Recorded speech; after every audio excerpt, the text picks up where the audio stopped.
নমস্কার। শুরু করছি স্বরচিত কবিতা কুম্ভমেলা।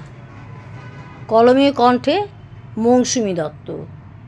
144 বছর পরে পড়েছে বিরাট যোগ, মহাকুম্ভে স্নান করে হবেই সুখভোগ।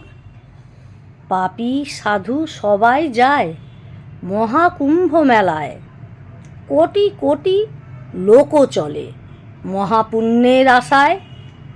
রোগ যাবে, শোকও যাবে, পাপীর পাপও যাবে।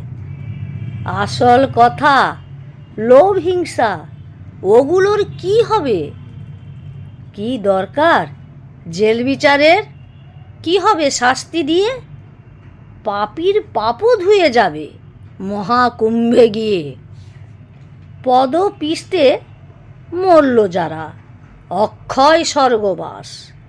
লাভ কি হলো, ক্ষতি কি হলো, পড়ল দীর্ঘশ্বাস। নমস্কার। ভালোবেসে আমার কবিতা পড়ুন, ভালো থাকুন, সুস্থ থাকুন, আনন্দে থাকুন। লাইক কমেন্ট শেয়ার অবশ্যই করবেন।